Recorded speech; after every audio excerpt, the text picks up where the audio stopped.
So please listen carefully. Conditions are changing very rapidly, and obviously we have a very dangerous situation on our hands with Hurricane Ida, and we can expect devastating impacts to continue for most of the next 24 hours or so as the hurricane passes through the state. As most of you are probably aware by now, a couple of hours ago, Hurricane Ida made landfall officially at Port Fourchon as a Category 4 hurricane with sustained winds of 150 miles per hour. As predicted by the National Weather Service, this is one of the strongest storms to make landfall here in modern times. And as had been projected, Ida rapidly intensified at an unprecedented rate right up until landfall. And the fact of the matter is, an extremely strong Category 4 storm or a Category 5 storm doesn't really make much difference. I think there's, 5 or 6, 7 miles per hour difference between the winds that were measured on Hurricane Ida and a Category 5 storm. By now, if you're in Ida's path and you've not already begun to feel severe weather, we can just about absolutely assure you that you soon will. If you're sheltering in place, please make sure that you're in the most secure place possible in your home, some interior space, and then please make it your business to stay there until the danger passes. And because of the possibility that severe winds will damage your home, it is a good idea to have a mattress nearby that you can use to put over yourself and other family members to protect you from any falling debris. We urge you not to be tempted to go outside, to take a look and start sightseeing, and for goodness sake, don't drive around right now. It just isn't worth it. The same really goes by for the immediate aftermath of the storm after it's passed by, because there will be down power lines, there's going to be standing water, there's going to be debris, other dangers, and quite frankly, we can't tell you yet how soon it will be before first responders are going to be able to respond to calls for assistance. So please don't go out. And the extent to which individuals decide to get out and about will inhibit the flow of first responders and search and rescue assets, high water vehicles, and so forth. So please be patient. Once the storm has passed, you need to be prepared to shelter in place for the first 72 hours. We have every possible resource ready to go to help you. We'll get there sooner than 72 hours, if at all possible, in order to rescue people across the state of Louisiana. But this is the window of time that it may take in order to get first responders to you, depending upon conditions. You should know that the entirety of the Louisiana National Guard has been activated, and currently more than 4,900 guardsmen are out in support of current operations. Just on the search and rescue assets of the National Guard, they're staged across 14 parishes. They have 195 high water vehicles, 73 boats, and 34 helicopters ready to support and assist the citizens of Louisiana. There remain 169 wildlife and fishery agents with trucks and boats in the same number in order to do search and rescue. And the most robust search and rescue effort that we have consists of more than 900 individuals making up 21 teams that are represented by 16 different states. And the numbers that I just gave you include the Louisiana State Fire Marshal's Office and their boats. The Department of Transportation has assembled 164 coaches and 20 paratransit vehicles. 185 coaches will be available by tomorrow morning. The Department of Corrections, our prisons have produced more than 34,000 sandbags for communities across South Louisiana. They've also completed the evacuation of 2,500 inmates from 7 local jails, those being Acadia, Orleans, Plaquemines, St. Mary, St. Bernard, Vermilion, and Terrebonne parishes. The CPRA continues to monitor gates across the coastal zone. As of a little earlier today, a total of 459 gates out of 692 are closed. That's up 246 since the briefing yesterday. All of our hurricane protection systems have been have been completely closed, and all structures are fully operational at this time.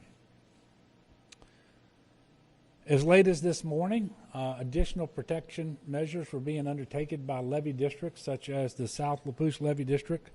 They actually completed sheet pile and sandbagging operations to address low areas ahead of the storm. Based on the hurricane track and the wind, rain, and surge forecast for the remainder of the hurricane, the CPRA is anticipating some overtopping of the southeast portions of the LaRose to Golden Meadow levee system, non-federal back levees around Middle Grove and Alliance in Plaquemines Parish, and non-federal levees in Lower St. Bernard Parish as well. And obviously overtopping is concerning, but I want to make sure that everybody understands overtopping and levee failure are not the same thing. And a levee failure can be much more catastrophic, and so they are not the same thing.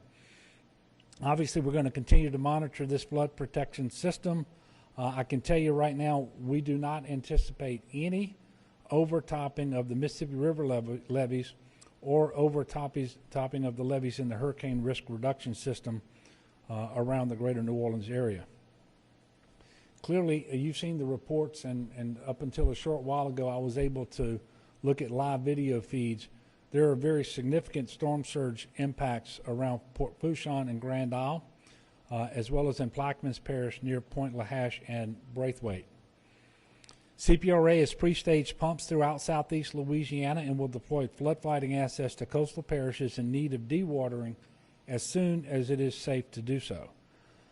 This is obviously a very fluid situation. It is rapidly changing, and that's why everyone needs to stay abreast by listening to news and following the guidance from your local officials. Really, nobody in southeast Louisiana should be out on the roads, but if travel becomes absolutely necessary after the storm, please proceed with extreme caution. There will be hazards out there that you may experience before any law enforcement or DOTD personnel or anybody else may be able to get to first and warn you about it. This is especially true of debris, downed power lines, and standing water. Please check 511la.org for road closures, and please don't drive through standing water. That's how we lose an awful lot of people after storms. Many parishes are announcing curfews as we speak, so all Louisianans should follow the directives of their local leaders, which are obviously designed to keep us all safe. And the conditions vary by parish, and they have different considerations in mind. And so please honor these curfews and avoid needless risk to your own safety and that of your family. And please, again, keep streets clear for emergency responders. If you have evacuated, don't be tempted tomorrow to return before you know that it is okay for you to do so. Please contact your Office of Emergency Preparedness or monitor any announcements that they have as to whether it is the right time for you to return. The last count that I had shortly before coming over here is we have 1,542 individuals being sheltered across the state. That is in at least 23 different shelters. The vast majority of those are being operated by parishes. Obviously, we expect this number to increase throughout the day and potentially in the days to come as people discover that their homes are no longer habitable.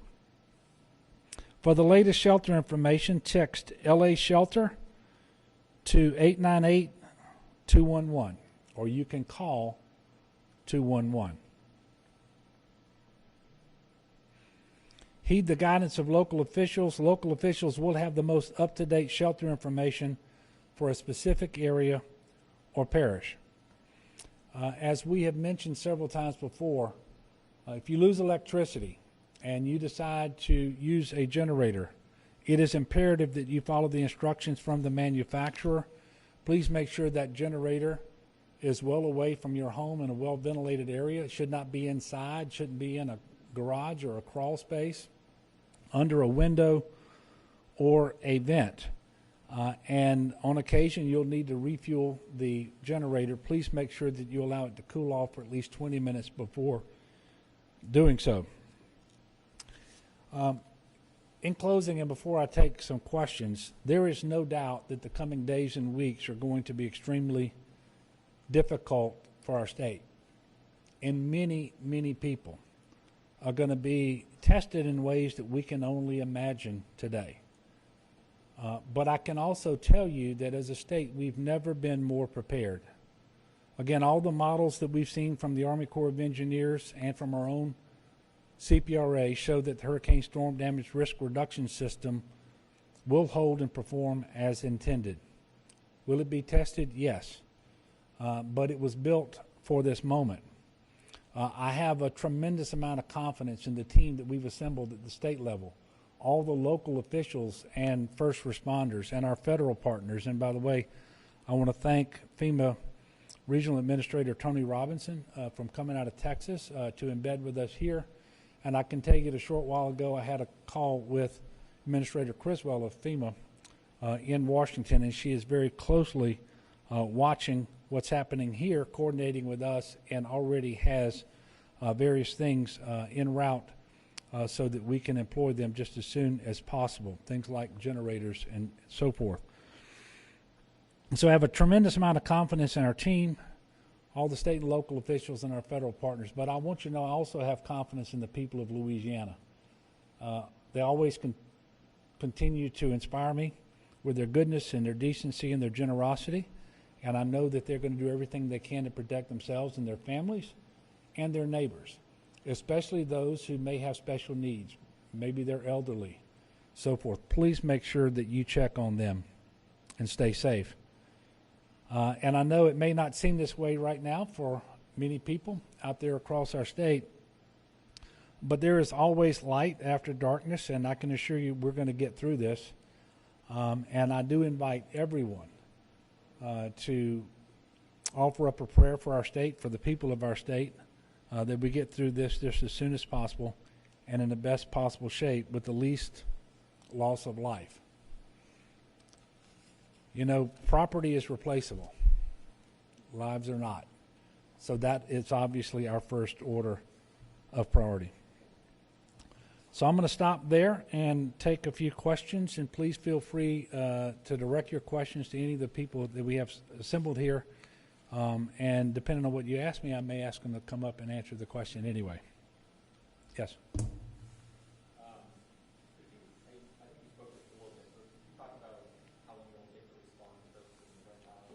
Yeah. It's weather dependent, and quite frankly, before the weather gets good enough for us to respond, it's going to also be dark.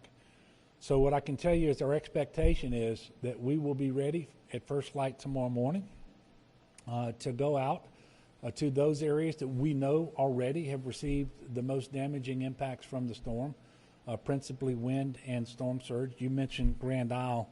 I can tell you that the video that I've seen and the reports that I've received are just tremendous amounts of storm surge there and wind damage. The good news is, you know, I hesitate to give you a figure, but something like 98% of Grand Isle evacuated. And the people who are there, I believe, stay back in structures that are specifically designed and built to withstand these types of forces. But I have no doubt we're going to see extreme devastation, Grand Isle and elsewhere, but we will likely be sometime after first light tomorrow morning before we can get up in the air and get vehicles down there. And of course, you know, you got to travel LA1. I don't know if you saw the video, but LA1 was not in good shape in the Leeville area earlier. So we will be working that just as quickly as we possibly can, and in all likelihood traveling to Grand Island elsewhere in that vicinity via helicopter. Do you have any information as to the status of hospitals? Yeah. Whether any have been evacuated yet? Yeah. How things are looking on that? Okay, so I can tell you no Tier 1 hospitals have been evacuated. Now, Tier 1 hospital is what we commonly think of as a hospital. By definition, we have some rehab hospitals, we have some behavioral health hospitals, and these are typically much smaller, and the patient's needs are not quite as acute. And we have evacuated 4 such hospitals.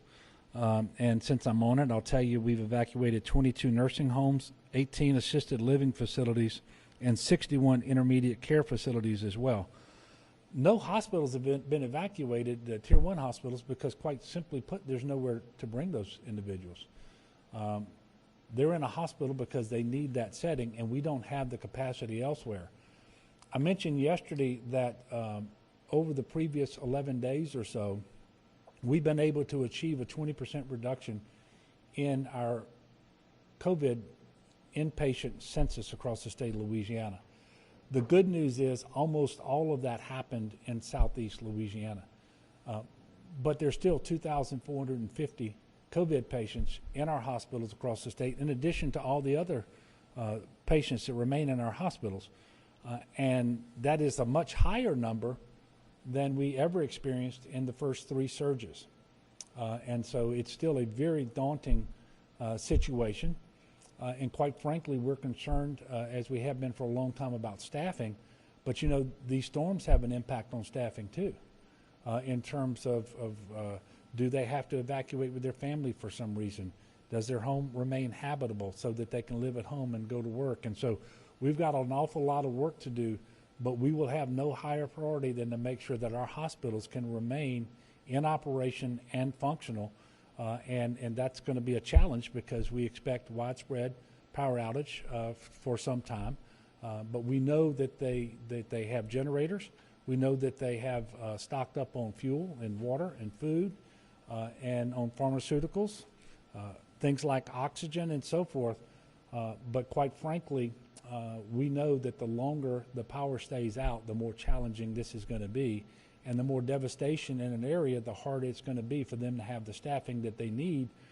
And, you know, one of the challenges that we're having is we actually had additional staff coming in from out of state yesterday pursuant to contracts that we have executed. And the staff wasn't able to get in and because they didn't have any place to stay. There wasn't a hotel room open anywhere. And so that was a real challenge. And so I guess I say those things just to point out that their challenges are going to manifest themselves in ways that we can't even imagine now.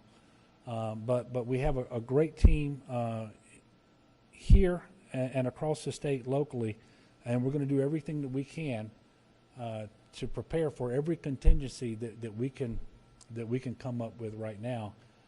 But this is going to be a very, very challenging situation. Yes, ma'am.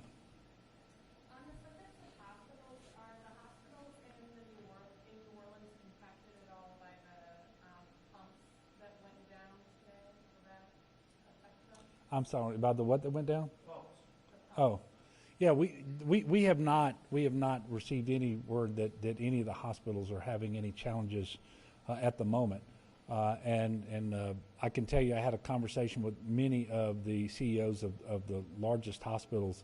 They really felt like that they were more prepared than they probably have ever been for a hurricane. But that doesn't mean that they won't have significant challenges. But as I stand here before you, I have not heard that there's any situation with respect to those hospitals because of any pumps or power issues. Can you clarify, were the hospital workers that couldn't get in, were they supposed to come because of the hurricane or because No. of COVID? No, they were just COVID-19 surge staff that we had contracted with. To come down. And we're still going to get them, but what happened is the vendor actually had to turn around and send them home, and they're going to come down a little bit later. Again, that just adds to the challenges. Yes, sir. Are there any areas that you evacuate as much as you want? You know, it's a little too early to know that. Clearly, the areas that needed to evacuate the most were those closest to the coast, outside protection systems, and really those inside protection systems that are not built to the same standard, for example, as the hurricane and storm risk reduction system. We believe that the vast majority of those individuals chose to evacuate, starting on Friday after lunch, but principally yesterday. And if you just look at if you were able to see the interstates and the U.S. highway system and the number of people that were evacuating, it was well after midnight before that cleared. And so we do believe that the vast majority of people did decide to evacuate when they were told to do so, either because of a voluntary or mandatory evacuation order. But I'm under no illusion that everybody did that. And I fully expect that starting tonight, maybe now, but starting tonight for sure and tomorrow morning, we will be getting calls from individuals who need to be rescued because they did not evacuate. And that's why we have robust search and rescue assets and personnel on hand. Yes, sir.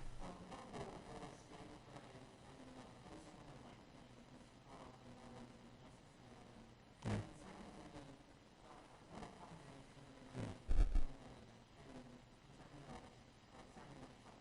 Okay.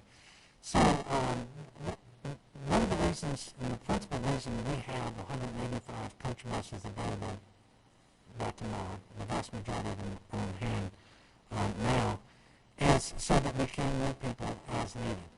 And so when individuals, and this is not just true for New Orleans, but anywhere in the state of Louisiana, if they cannot stay at home and they don't have a place where they can go with a neighbor or a relative or a friend or whatever, then they're going to need transportation perhaps in order to get to a place where they can stay. It could be a shelter, as you just mentioned.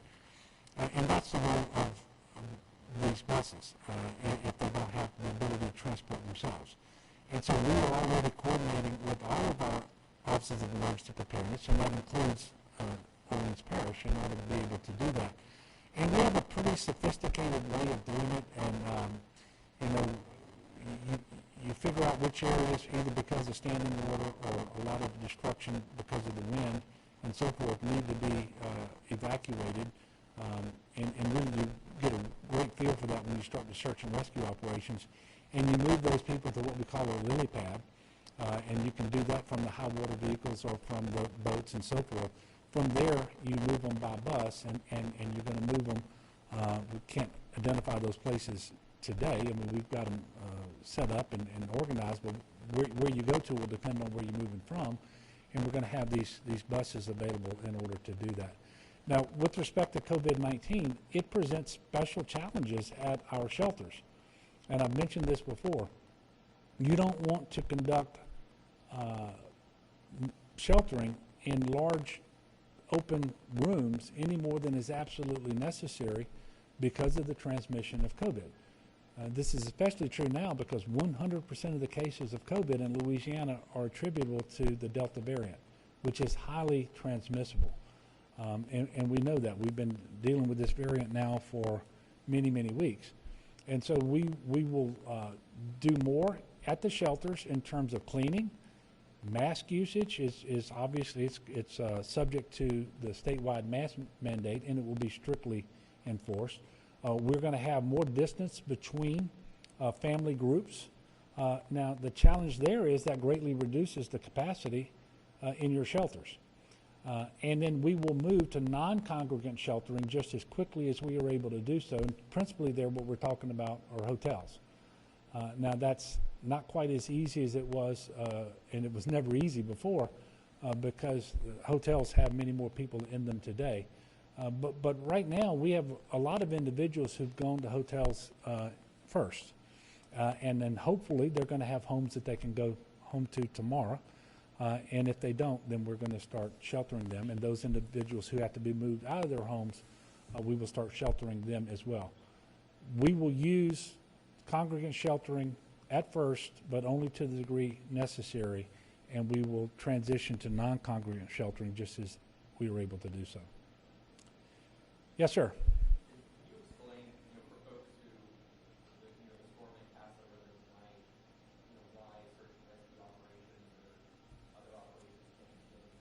Yeah.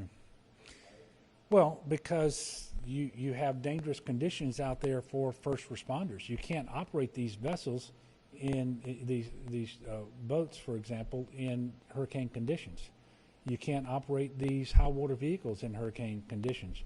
And it doesn't help anyone to dispatch first responders on a call if you're actually going to cause the first responder to be in a very bad situation in terms of either getting hurt or killed or just being stuck, where they then have to either ride it out there or you send somebody else. So this is why we tell people you've got to be prepared to stay for the first 72 hours on your own. I hope and pray, and we're going to work extremely hard to make sure nobody has to stay in their home for 72 hours after they need rescuing, but everyone should be prepared to do that, because we can't tell you when the conditions are going to be favorable enough for us to be able to get out, how many people are ahead of you on that list, and so forth. So please do everything you can to stay safe. Follow all the instructions that I've been talking about.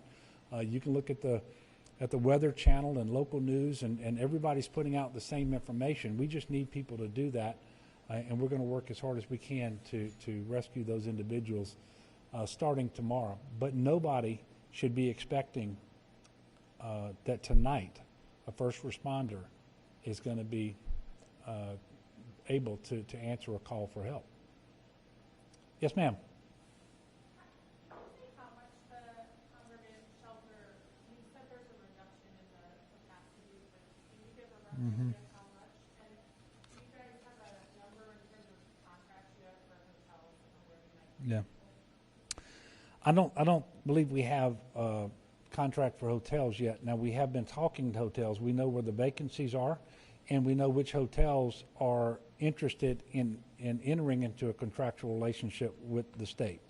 And we've been doing that all over the state.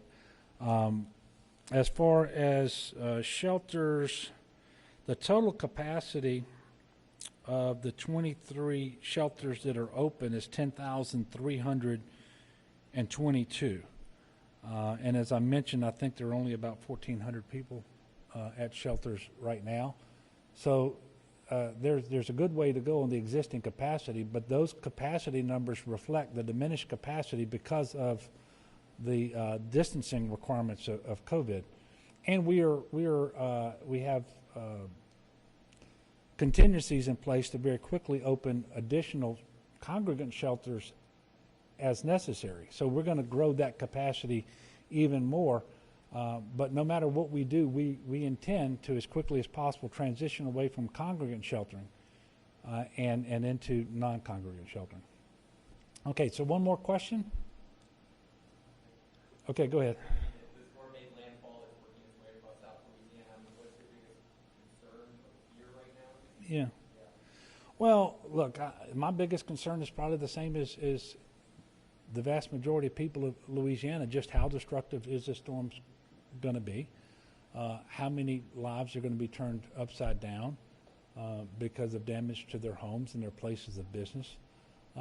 But principally, it's how many lives are we going to lose, both as a direct result of the storm and an indirect result of people not being safety conscious as they use their generators or start to clean up, or if they get impatient and start to drive before they should. These are the things that typically result in more deaths than the storm, and it includes heat exhaustion, especially if you don't have an air conditioner to cool your home and you're out working and you're not accustomed to that kind of work in the heat, then you can succumb to heat exhaustion. I think we lost 9 individuals last year for that.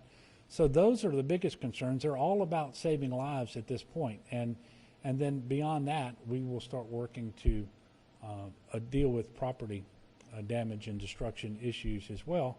And they're going to be considerable. And you know, you asked me the question, what are you worried about the most? And all of us, you know, my mind has a lot of things on it, and but not the least of which is the restoration of electricity. And we all want electricity this time of year because it's hot and it's humid. I am most concerned about it this time because of so many people in our hospitals. And I understand that generators are great, but over time, they tend to fail. And so getting the power restored quickly, but having prioritized restoration so that your most critical needs are restored first is going to be really, really important. And until we can make that happen, and by the way, there may be 30,000 linemen available in the state of Louisiana to restore power after this storm. I don't know that we've ever had that number before. But prioritizing their work is going to be critically important, and making sure that we can quickly respond with additional generators and maintenance and so forth and fuel between now and then, so that those hospitals and other critical assets that are under generator power, if their generator goes down, we're very able to quickly get that power back on. And we're talking about hospitals, but dialysis centers are incredibly important as well. And dialysis requires an awful lot of water, and so your water systems can't go down. And we've had recent experience with this, right? It was Laura and Delta last year, the winter storm as well, knocked water systems out, and you really have a very difficult time at that point just delivering basic service for people who have the most critical needs, like dialysis. And there's an intersection between people who need dialysis and people who are especially vulnerable to COVID too. And so, making sure we can continue to do all the monoclonal antibody infusions, because that is one of the best tools that we have in order to prevent people from needing a hospital bed after they contract COVID and become symptomatic. And so we have to have a very robust effort, and you can't allow it to be interrupted unduly and for too long after the storm. So we're going to have to stand that back up. There are more things than I have time to go over. And as it happens, we're going back to GoSep now, because we're going to sit around the table and we're going to spend hours trying to identify every contingency that we believe may be applicable on those most important missions that the state has, which is principally life-saving in the immediate response to the storm. Was there anything that anybody over there wanted to add before we close out? Well, again, thank you all for continuing to cover this. We have a long ways to go, both as this storm continues to move through our state, but also in the days and likely the weeks to come. So we're asking for people to be patient. We're asking for people to pay attention to the local folks and do what they're asked to do. And understand that we're going to be working just as hard as we can with all of our local and federal partners to bring relief, especially life-saving relief, just as soon as we're able to do that. I don't know when I'll be speaking to you all next. Christina, do we have? Okay. We will let you know. And tomorrow I'm hoping that we can get up in the air and go travel around, visit with people, and get our eyes on exactly what the damage is. And that's one of the reasons we're not going to schedule a press briefing tomorrow, but we may likely have one. But you'll be told what time and the location of that later. So thank you. Let's continue to pray for one another and be good neighbors. Fans alike. The DVD features the spectacular 2-hour theatrical film plus over 30 minutes of bonus features, including deleted scenes, cast conversations, and behind-the-scenes features. Become a $12 monthly sustainer or make your annual contribution of $144, and we'll thank you with the entire Downton Abbey series on 18 expanded DVDs. This DVD collection features all 52 episodes from all 6 seasons of Downton Abbey on PBS, plus hour upon hour of bonus features, including insightful cast interviews, fascinating deleted scenes, and special behind-the-scenes features that have never been shown on television.